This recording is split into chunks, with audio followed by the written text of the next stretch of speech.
Hello, everyone. Welcome. Thank you for joining us. Welcome to the Assessing the Impact of Hydrogen with Environmental Justice Advocates webinar. My name is Taylor Ward, she, her, and I am the Senior Manager of Communications and Education with Just Solutions. I am calling in from Ohlone Land, also known as Richmond, California. Just Solutions identifies and promotes just solutions to climate change for Black, Latino, Asian, Indigenous, and frontline diasporas.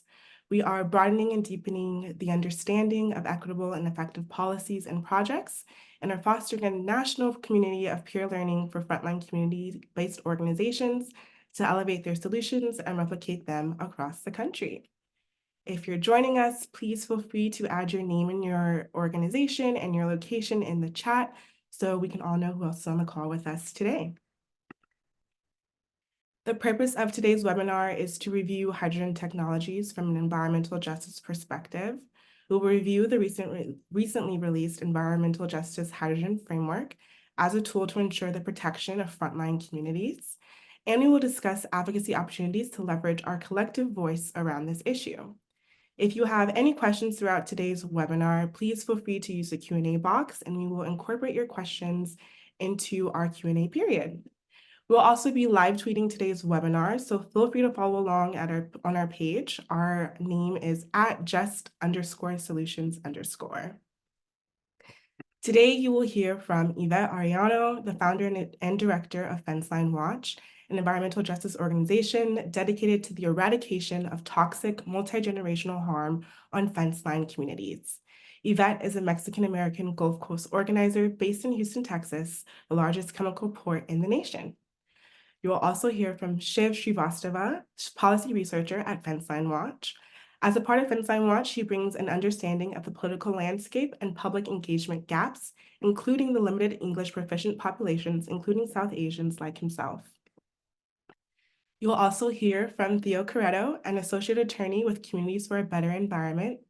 Theo's work supports CBE's Wilmington community and focuses on California energy regulatory policy, hydrogen, and gas-fired power plant retirement. And you will hear from Sylvia Chi, Senior Policy Analyst at Just Solutions. Sylvia works on the federal policies and financing and furthers policy innovation, fosters peer learning, and helps to build greater policy capacity for BIPOC frontline groups. I will now turn it over to Sylvia to get us started. So I will start with kind of setting the stage, giving some background about hydrogen before handing it over to our great partners here from Fenceline Watch and Communities for a Better Environment. All right. So I won't go too deep into explaining what hydrogen is. I think we will cover some of the relevant characteristics as we go through this.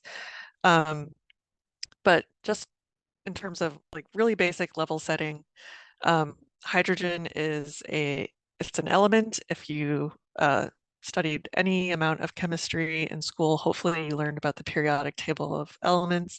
Hydrogen is the very first one. So it's the lightest and simplest element, and it is very abundant in the environment, but it's not it's not easily available as a naturally occurring resource. So right now it is a major commercial commodity. We both produce it and use it in various industrial processes, both in the US and globally. And right now, the current uses are mostly as a feedstock for ammonia production, as well as for oil refining. And what we're talking about, the reason we're talking about hydrogen today is because there's a lot of interest in increasing the use of hydrogen in our economy in terms of the energy sector. So there's a lot of interest in hydrogen as an energy source because there's no greenhouse gas emissions at the point of use.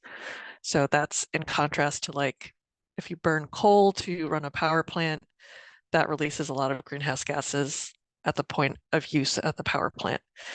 So that's the point of use is just one part of the whole life cycle, of course. So the environmental and environmental justice impacts of using hydrogen depend a lot on the production method. So how we make the hydrogen. And this is where you've probably heard terms like green hydrogen, blue hydrogen, pink hydrogen. Those are all describe different methods of production. And just generally, it's often cheaper to avoid producing hydrogen and instead use existing technology, zero emissions energy sources like solar or wind directly. The process of using hydrogen in like a fuel cell called oxidization, and that creates water. So that's another way that hydrogen is used as an energy source in a fuel cell, which is very analogous to a battery.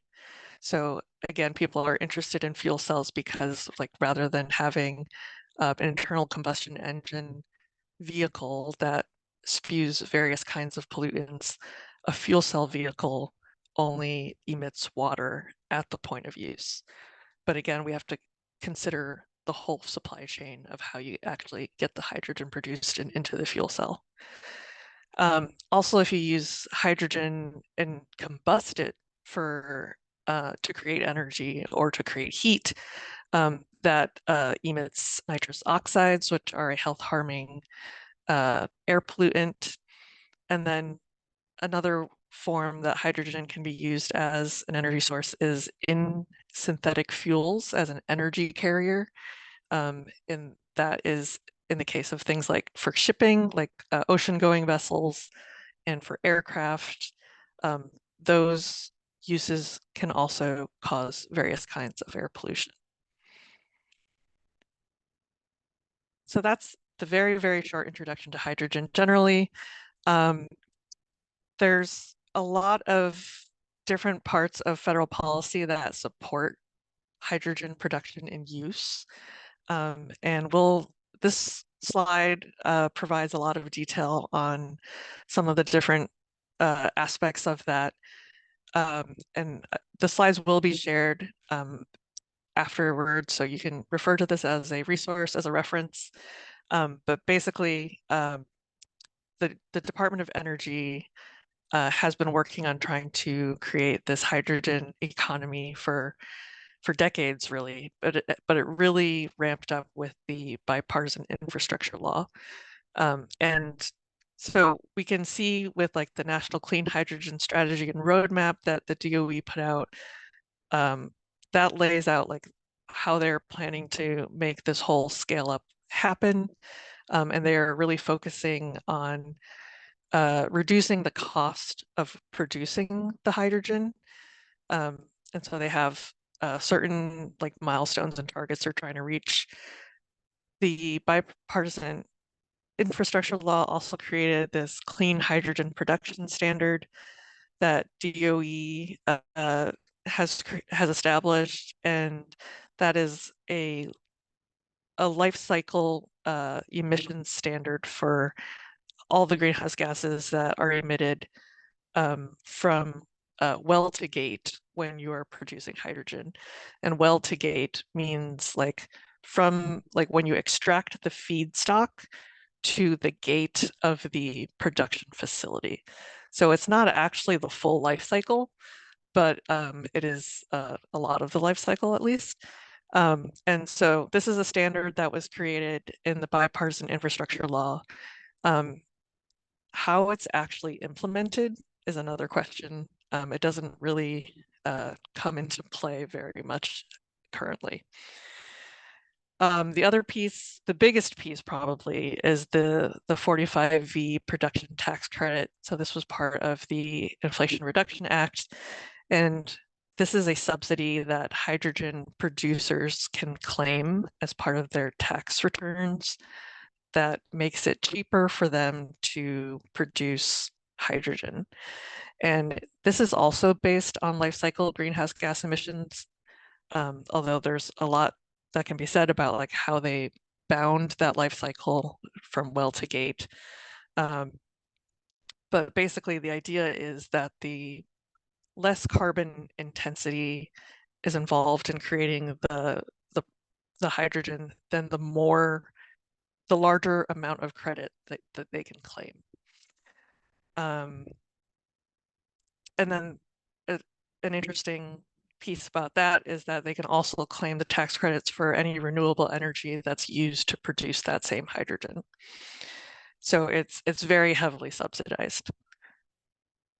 And then there's some other additional pieces of policy that kind of indirectly support hydrogen production and use, including the greenhouse gas standards for fossil fuel power plants, which encourage co-firing gas plants with hydrogen, or they call it low greenhouse gas hydrogen, as well as the 45Q tax credits for carbon capture and utilization. You've probably heard of the hydrogen hubs. That is one particular program within the bipartisan infrastructure law, where they authorized $8 billion for these hydrogen hubs. And then Congress also specified that there needs to be geographic and feedstock diversity. So for example, some of them have to use nuclear as a source, and the others have to use natural gas or other fossil fuels. DOE is in charge of implementing this program. They put $7 billion out and said they would choose 6 to 10 hubs. And so different like industry and government entities have come together and applied for these hubs. And then they also have $1 billion for clean hydrogen hubs demand side support. So they're trying to like build a market to like buy all this hydrogen that's being produced as well. I mentioned the clean hydrogen production standard earlier. The hubs don't have to actually achieve the clean hydrogen production standard, but they're supposed to demonstrably aid achievement of it, but they don't have to meet it. So that's how DOE is applying the hydrogen production standard to the hubs.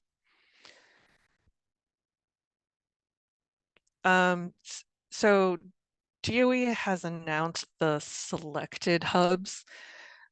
There are 7 of them, and these, so the kind of teal colored states are the states that are part of the hubs. So some hubs are just in one state, like California is only in California. The California Arches hub only applies to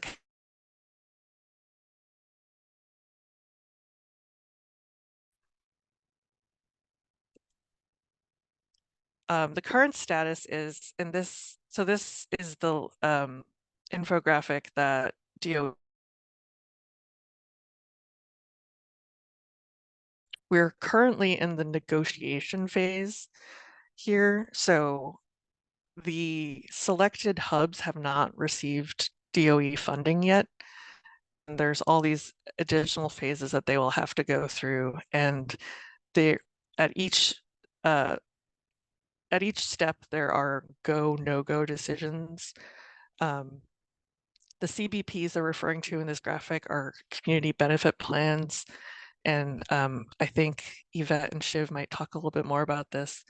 But basically, that is how DOE is focusing their Justice 40 efforts around these CBPs, these community benefit plans.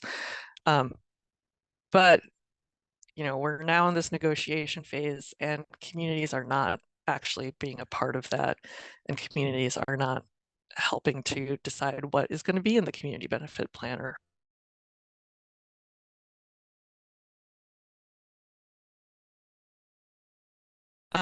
Okay, so the Energy Research Collaborative is a group of 9 community-based organizations from frontline communities around the country that Just Solutions convene. And these are all folks from areas where there was a hydrogen hub that was proposed. And I think every one of them, the hubs got selected except for the New Mexico one. So So we brought them together to basically work through like doing a deep dive on like the technicalities of hydrogen and hydrogen energy, and then co-creating this environmental justice framework about considerations that communities should discuss and consider when there's a hydrogen energy proposal in their area. So as part of the technical deep dive, we also worked with some partners at the Institute for Energy and Environmental Research to create some reports about hydrogen in the context of the energy transition, and then also responding to requests from the research collaborative. They also created a report about water use because hydrogen production is very water intensive. So the framework itself, it's meant to be a tool that communities can use to evaluate any hydrogen proposals in their area. And it's supposed to help like identify like this is the equitable way to engage in the process. And it can be used as a way to try to point out like what areas of improvement there could be in a proposal, and what are the environmental justice concerns. So the specific considerations that we all came up with together, I think there are 10 total. But I'll go through them pretty quickly now, but I think there will be some more elaboration on it with the other presenters. But first, we think that they should ban new hydrogen from fossil fuels. So like I mentioned, there's a lot of different ways you can produce hydrogen. The way that is most common currently is based on natural gas, and that's through processes called steam methane reforming or autothermal reforming. And that's called gray hydrogen production if it comes from fossil fuels. And so and then if you add carbon capture and sequestration, that's what you call blue hydrogen. In both cases, we're still perpetuating the use of fossil fuels, which has environmental justice implications all along the pipeline, not just at the hydrogen production. I mean, not just at the hydrogen production facility, but also like at the point of extraction and then transportation and processing all throughout. So it's just continuing like the existing environmental injustices. And then if you do electrolysis-based hydrogen production, which is when you use electricity to split water into hydrogen and oxygen, if that is just based on grid-connected electricity without any further protections, then considering that the grid is still, in the United States, generally, the grid is still dominated by fossil fuels, you're not actually resulting in any climate benefits, and you're continuing to pollute in environmental justice communities. The other piece that I want to mention here is just that a lot of the conversations around the life cycle impacts of producing hydrogen from fossil fuels often kind of includes an underestimate of methane leakage, and that will, because of that underestimate, it results in a lower life cycle impact than we think is actually happening. So the next one is produce only green hydrogen. Green hydrogen is, not a like legally defined term, and that's part of the problem, is that like a lot of people are saying that a lot of different types of production methods count as green. And what we want to clarify is that green hydrogen should be dedicated new solar or wind generation, or renewables that would otherwise be curtailed. So like in California, a lot of solar gets curtailed from time to time, which means like they basically unplug like solar plants and wind plants because there's too much electricity on the grid, for example. if they can, if rather than like unplugging it, they use that electricity that would otherwise go to waste, not be created, to use to produce hydrogen, we think that should be considered green hydrogen. The next piece is additionality. So this is basically the idea that ensuring that green hydrogen production does not divert existing renewable resources. So the problem is that if you take existing, like limited existing renewable resources and use that to power this new demand on electricity, then the other loads that are already on the grid, other demands on the grid, will be met by peaker plants, which are extremely polluting, especially in environmental justice communities. Those are, I think, always fossil fuel based, and in California, they're natural gas. So that's an outcome that we very much want to avoid.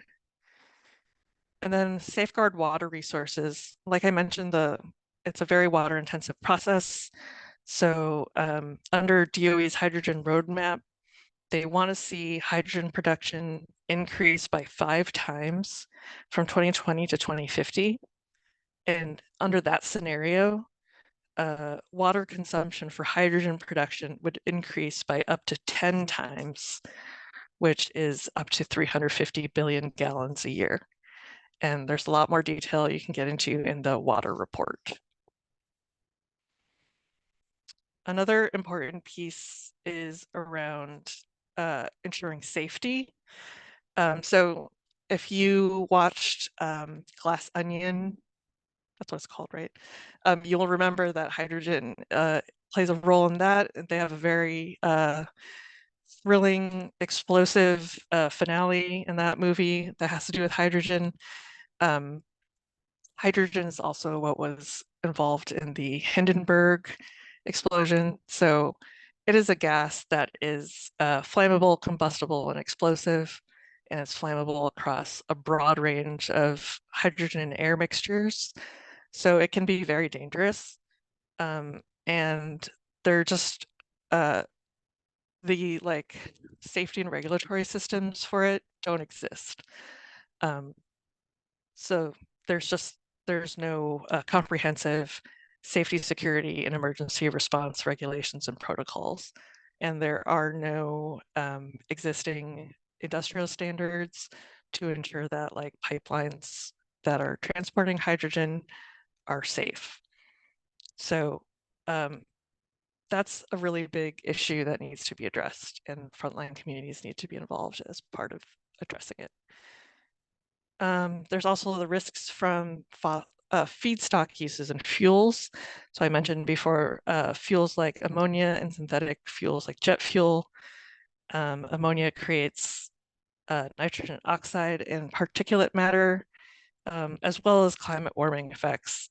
And then the synthetic fuels have other chemicals like toluene, which are toxic and can cause both acute and systemic effects in humans. And then transparency is a big deal. Obviously,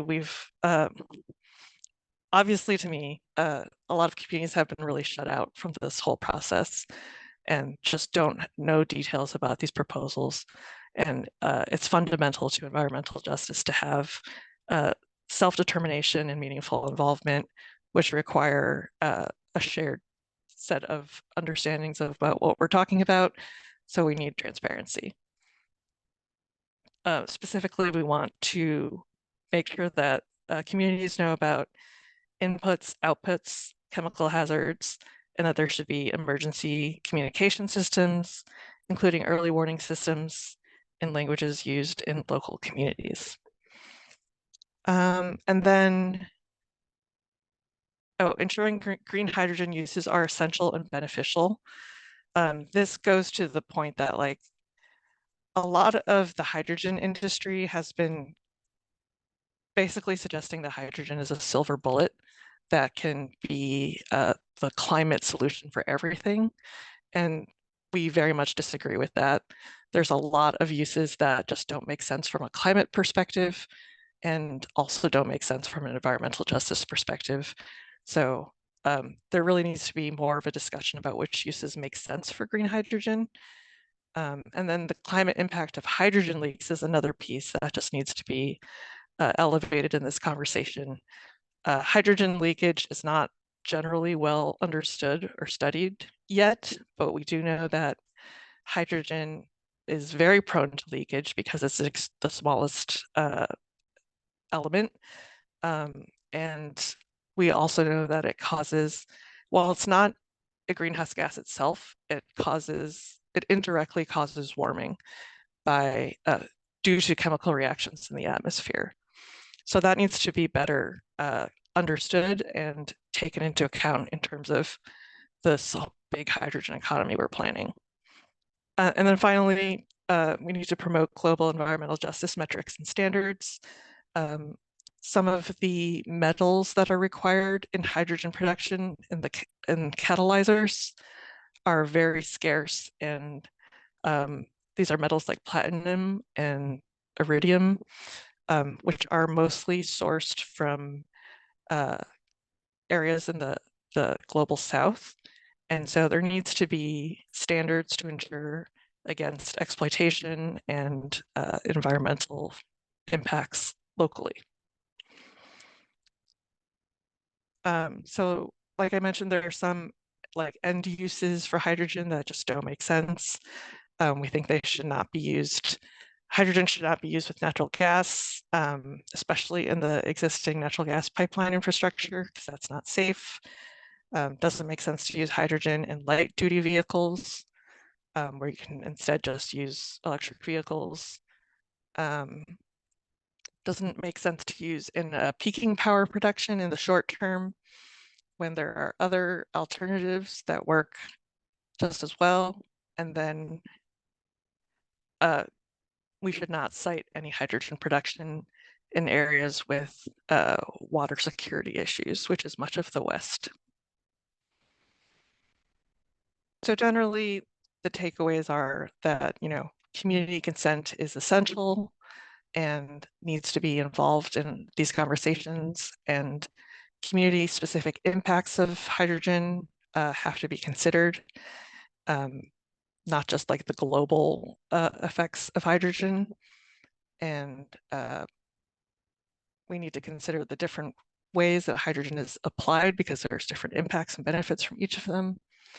And we have the ability to stop false solutions in our communities. So I think that is it for me, and I will pass it over to Yvette and Shiv. I'm here with my colleague, Shiv Srivastava, and we are an environmental justice organization based on the east end of Houston, home of the largest petrochemical complex in the nation, with over 618 chemical manufacturers. So hydrogen is a very big issue for us, seeing that our backyard is going to be the host for the Gulf Coast Hydrogen Hub. So I'll go ahead and pass it on to Shiv, and we'll share some insights over why we came to certain conclusions over the environmental justice framework on hydrogen. All right. Hi, everybody.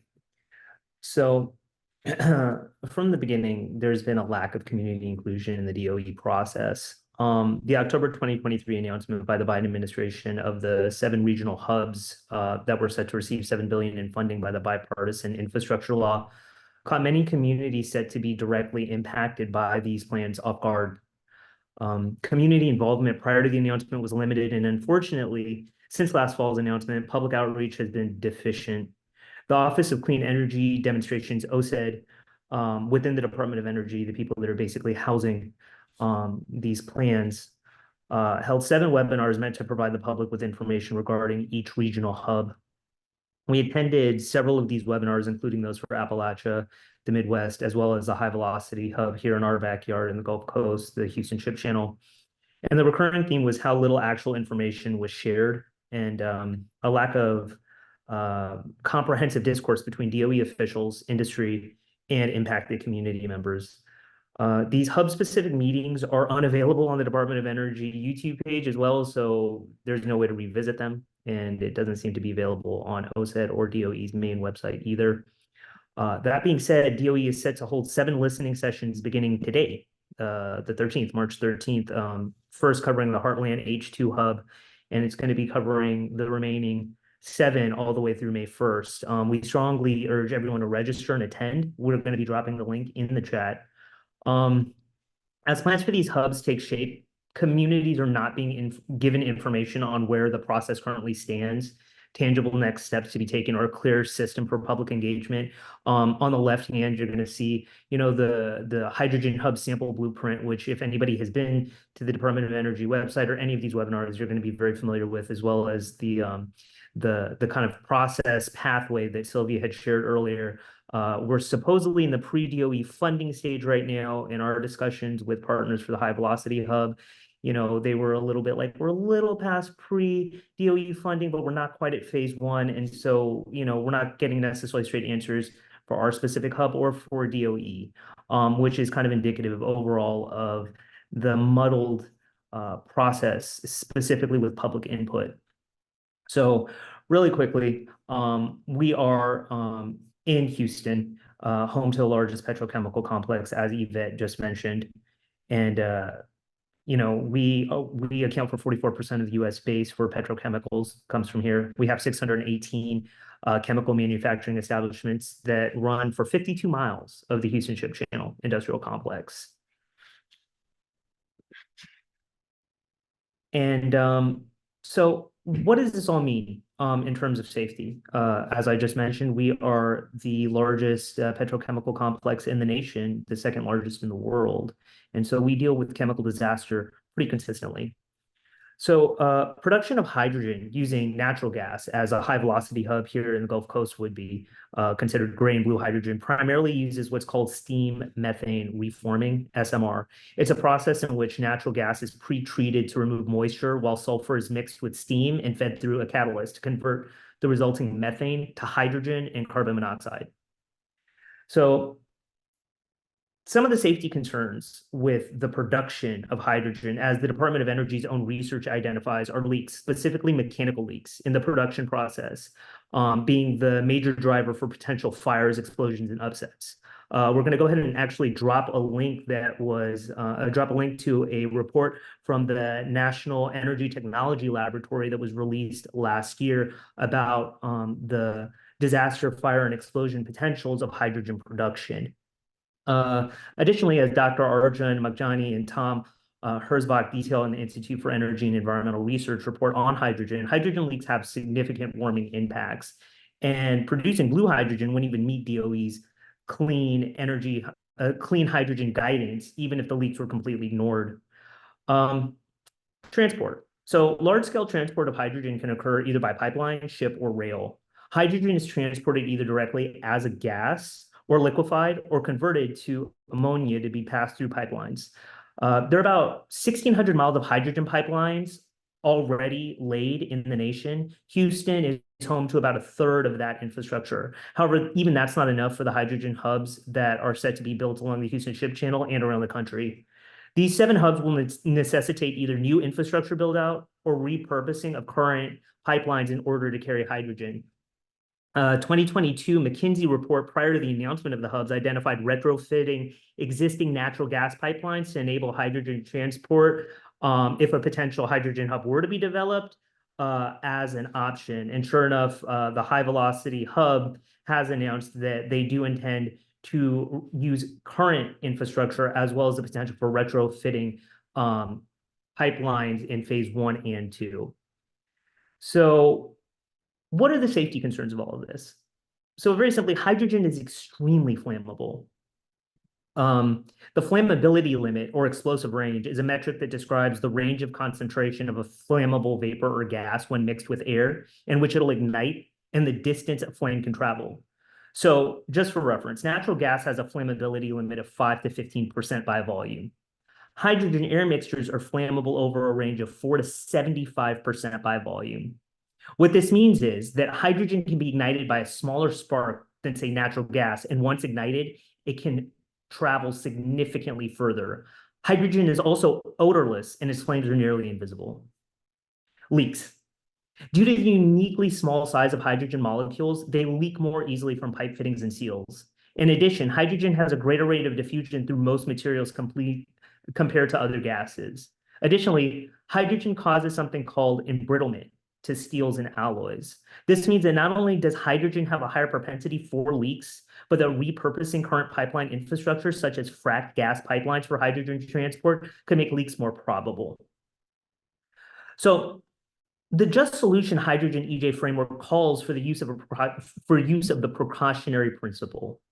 The framework details the need for consistent safety protocols and strong global, federal, and local safety rules to ensure that communities are equally protected regardless of racial, ethnic, or socioeconomic background, with particular oversight for frontline communities disproportionately impacted by oil, gas, and the petrochemical industry. The framework calls for frontline communities to be meaningfully engaged and involved in all levels of decision-making, including assessment, planning, implementation, and enforcement, and establishing mechanisms for timely and effective ongoing enforcement, monitoring, reporting, of safety incidents, and implementation of safety measures. This is extremely important because, as Sylvia mentioned, that currently doesn't exist right now. These regulations are not in place, and as this infrastructure comes into existence, we have to push to make sure that protections for fence-line communities are there. Water. Water is an extremely valuable, not only resource, but it's valuable to our communities, to our existence, and to our environment.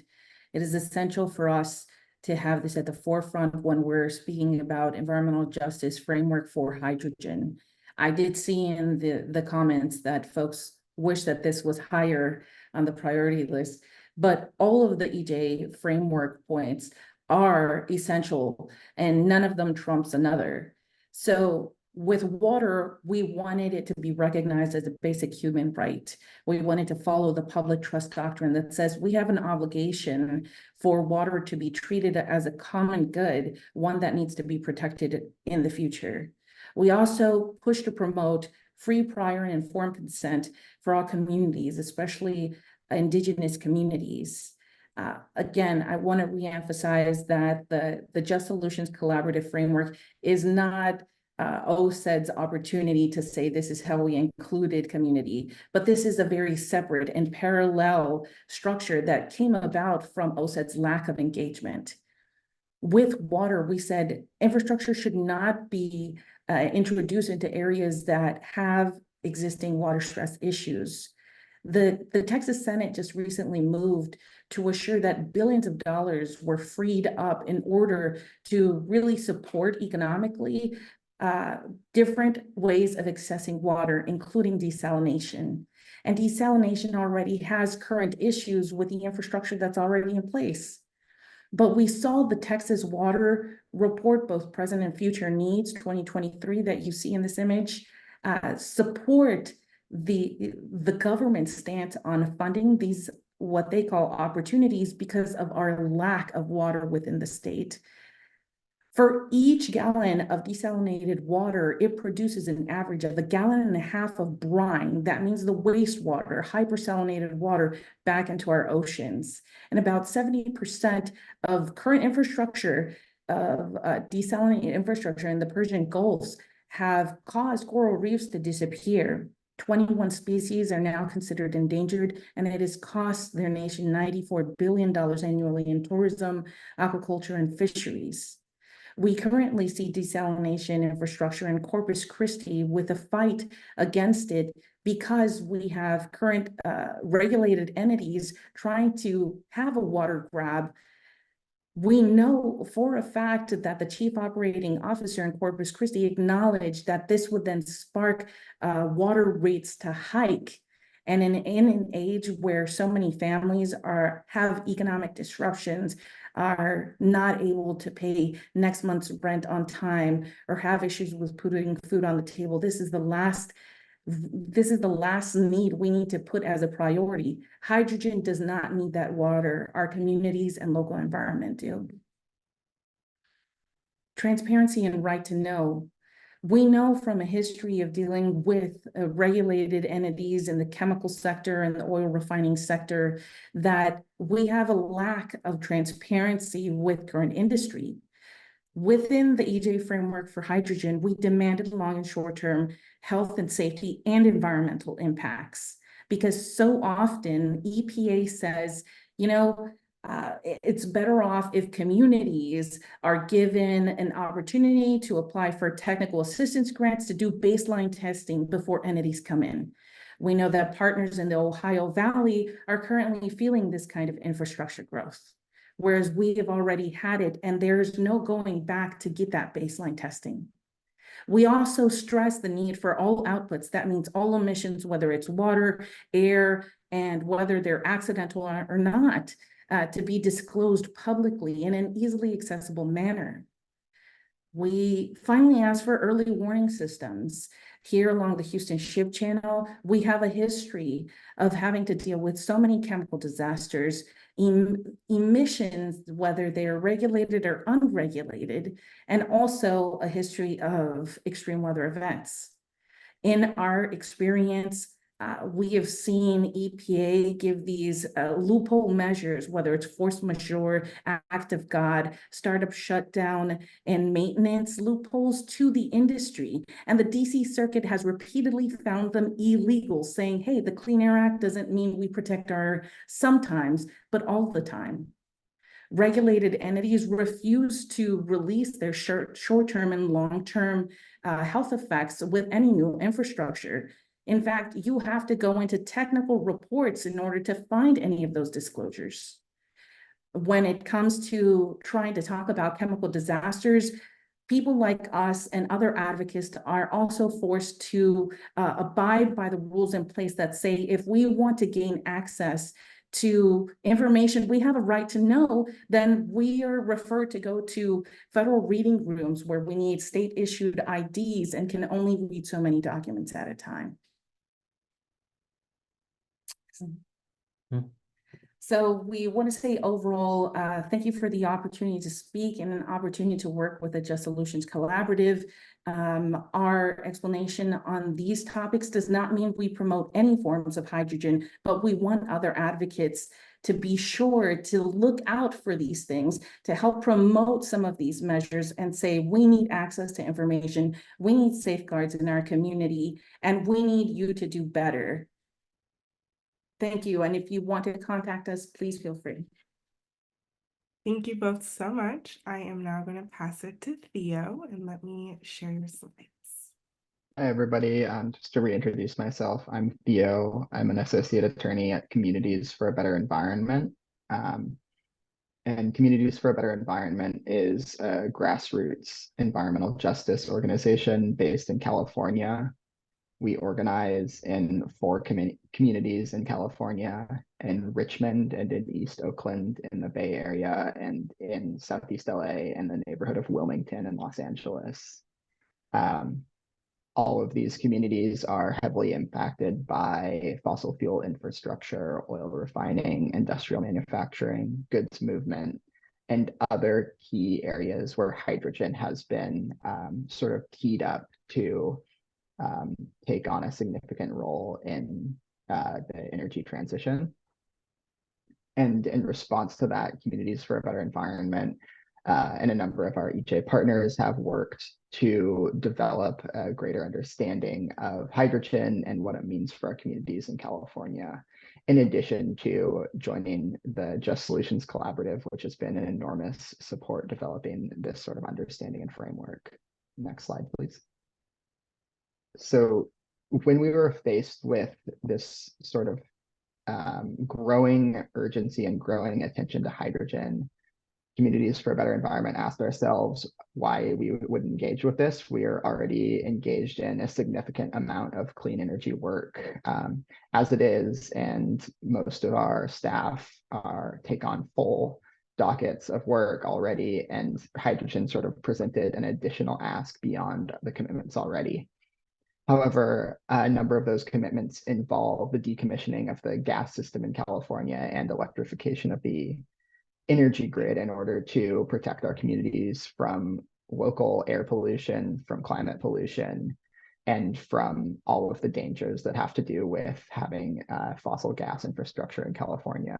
We also work in combating oil and gas, in working on community distributed energy resources and things like that. And hydrogen was increasingly emerging as a significant threat to that work, to gas decommissioning, to electrification, to retirement of dirty, polluting resources, and to our work sort of fighting against California and to a broader extent the country's historic practices of racist land use practices. And so as hydrogen became more and more significant and more money was being invested, it became something that we couldn't ignore. Next slide, please. Since then, here are a couple of ways in which hydrogen is arising in communities for a better environment's communities. We are facing a federally funded hydrogen hub. The Arches California Hydrogen Hub has been granted over $1 billion to develop hydrogen infrastructure in California. One of our state utilities, SoCalGas, has proposed a hugely expensive pure hydrogen pipeline that would travel across the state, delivering hydrogen into the Los Angeles area. The municipal utility, Los Angeles Department of Water and Power, is looking at blending and burning pure hydrogen in its gas-fired power plants in the LA basin. And power plants across the state are more and more exploring the opportunity that hydrogen gives them to extend the life of gas burning power plants. There are a number of oil refineries and industrial gas producers in and around CBE's communities. CBE's communities border on the Port of Los Angeles, the Port of Long Beach, the Port of Oakland, which are being looked at as significant users of hydrogen. A number of our allies organize in the California Central Valley, where there are a number of dirty hydrogen production projects being proposed. And there's a significant specter of huge amounts of federal tax dollars being spent on hydrogen projects in California. Next slide, please. So with that said, sort of as Sylvia touched on and Fenceline Watch touched on, we were faced with this area where we were seeing a number of really huge projects being proposed in our communities, and we felt as though we weren't fully equipped to respond to these projects. There was very little information transparency. To the extent that there was information transparency, it was oftentimes locked behind things like NDAs or sort of agreeing to sign on and support a project in order to learn what that project was. We also at CBE didn't feel as though we had appropriate technical knowledge to understand these projects. And so sort of in a parallel track with the Just Solutions space, we convened a California environmental justice policy platform space to work with our allies and develop a California specific set of environmental justice principles for hydrogen, which reflected sort of what our group of environmental justice organizations viewed as possible in the California space, so that we can support as ambitious as possible environmental justice protections in California, while working to also support ambitious environmental justice protections nationwide, given different sort of degrees of what is possible and what sort of influences are at play in these different spaces. That process focused on hydrogen production, storage and delivery and end uses, much in the same way as you've seen other presenters talk about hydrogen. It is really valuable to break hydrogen down in each of these ways, because those are the large, expensive, and dangerous projects that are being proposed generally as one of those three categories. And so we felt that it would be beneficial to have a stance on each of those sections in addition to hydrogen generally. Next slide, please. So with that said, these are the hydrogen production principles that we came up with. They oppose all hydrogen that's not green hydrogen, and seek to define green hydrogen as a very restrictive form of hydrogen that only uses renewable energy, that does not emit any pollution, and does not take away from direct electrification of end uses, which Sylvia touched on, is almost always a more clean and more efficient way to meet energy needs and to decarbonize the space. We agreed that projects must incorporate tribal consultation. They must incorporate community engagement and consent. And we opposed all dirty hydrogen production methods. These top line bullet points are summaries of the full platform. Next slide, please. For storage and delivery, what we found when we were developing this platform and what we're continuing to find is that the small scale of hydrogen infrastructure existing now, especially small scale with respect to, for instance, utility scale usage of hydrogen as an energy resource, means that there are significant data gaps. And so there are areas where project proponents can't definitively say what exactly is safe, what technology is appropriate in order to protect communities, or whether that appropriate technology exists at all. And so with respect to storage and delivery, we agreed that hydrogen pipelines must be equipped with the top of the line safety technology, that they should minimize risk by limiting the size and scope of the project, and that they should analyze the impact of the delivery and storage projects from development and through decommissioning. We also agreed that methane infrastructure is not safe to deliver hydrogen, and that all of these data gaps that we're getting at need to be addressed before projects are permitted. Next slide, please. Finally, on end uses, we focused on this critical point that electrification should be prioritized, that electrification is the way in which we can ensure that we decommission dangerous gas infrastructure that is disproportionately located in low-income communities of color and that is more efficient, cheaper, and cleaner than hydrogen. We focused also on data gaps that show that there's a significant amounts of research that still need to be done in order to assess whether certain very hard to decarbonize end uses are appropriate for hydrogen. And we committed to continuing to focus in those areas as we develop our competency. So this was sort of the way in which California, as an environmental justice organization, we sought to come up to speed on these issues and respond to projects. And to a great extent, this has given us an extremely powerful tool to advocate collectively moving forward, because we understand that we had a collective learning process and have these baseline principles that are not necessarily the best we can do, but we're trying to set these as the very minimum that projects should adhere to in order to say that they take into account environmental justice. That said, no projects I think that we're tracking at this point meet these principles. There are significant barriers to a lot of these principles, including simply information transparency. And with that said, we'll move on to the next slide that focuses specifically on the California Hydrogen Hub. So California's ARCHES proposal received a grant of $1.2 billion and is being led by the Governor's Office of Business and Economic Development as a private-public partnership.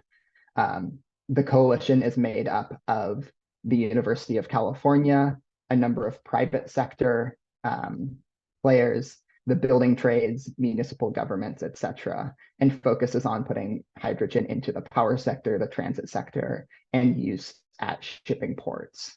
Next slide, please. Despite very bold language on public engagement, public benefits, there has been an absolute lack of transparency and equity in the process. There's been next to no communication and a significant lack of commitment to safety, to community protections, et cetera. Participants who wanted to learn more about the ARCHES Hub have been asked to sign a non-disclosure agreement, which also agrees to support the hub as a precondition of learning more about what projects are being proposed. As an environmental justice organization that is based in community organizing, signing a non-disclosure agreement is something that we cannot do because it prevents us from actually communicating with our membership base in order to make decisions. So we've been unable to participate in this hub until most recently the community benefits proposal has been released. But as Yvette and Shiv touched on, we're facing these significant barriers of uncertain timelines, unclear information from DOE about when deadlines will occur, what sort of feedback we can submit, and where to submit that feedback.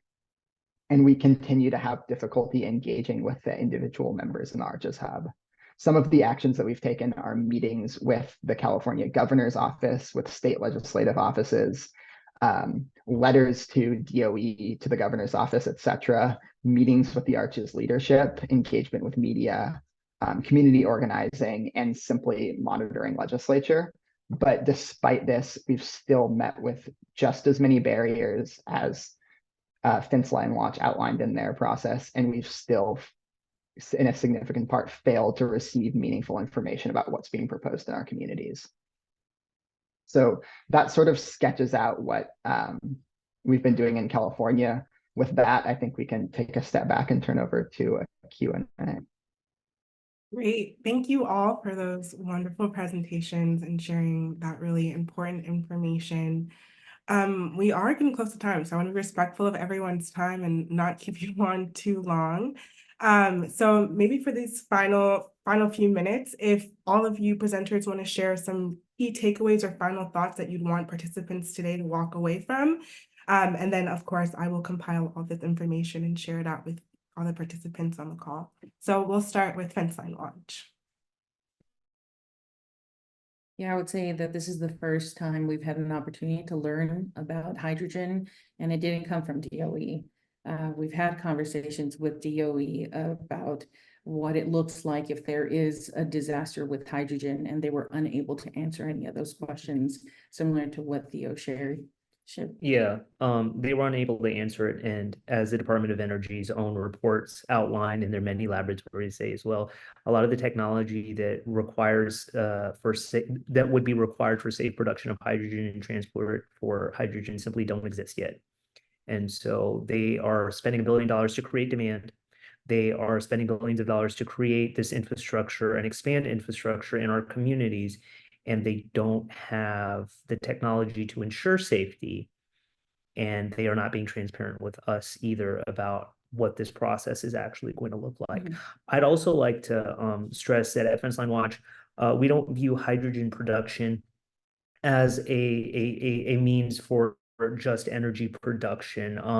Just last week, ExxonMobil actually came out against the new Treasury rules that were put forth in December, requiring additionality for hydrogen production in order to qualify for tax credits. And so they said that they won't maybe move forward with further hydrogen production unless gray and blue frac gas-based oil and gas-based hydrogen wouldn't be included. And so it's always incredibly important to keep top of mind that hydrogen is very much being used as a means to continue frac gas production, pipeline expansion, petrochemical production as well. And I love that Theo and his group came up with a framework. If this framework works for you, use it. If it doesn't work for you, come up with a framework and protect your community, talk to the communities around you. Because OSAD's not going to do it, DOE's not going to do it. Right now, they're only partnering with large national organizations that greenwash our movement. So please heads up. Theo, what about you? Yeah, I think that there's a lot of misinformation and lack of clear guidelines and guardrails in a lot of hydrogen projects. We see commitments like a project committed to using clean hydrogen or green hydrogen. But I think, as Sylvia mentioned, those definitions don't have clear legally binding. There's no clear legally binding effect of those words. And so it's really critical to ensure that where commitments are made, there's actually a definitive commitment and not simply puff language. We've had issues with projects saying, well, we'll only use green hydrogen. And then if you look just a little bit below the surface, there's carbon capture and storage being implicated there. There's biomethane. there's natural gas, all of these things that are really, really dangerous and just perpetuate the fossil gas system, perpetuate environmental racism. And so I would urge, to the extent that folks are able to engage deeply with these, to the extent that you're able to gather information about the project, be extremely skeptical and ask for strong commitments that are based in environmental justice policy. Sylvia, any final thoughts? I just plus one to what Yvette and Shiv and Theo said. There's a ton of problems with the process that we've seen so far, and I think we just need to, there's a lot of ways that we can organize to push on the various different kinds of elected officials and decision makers to try to stop these proposals or improve them. So it's definitely not over. There's still lots of opportunities to intervene, but also there's a lot more opportunities, or there's a lot more risks on the horizon, because it's not just these 7 hydrogen hubs.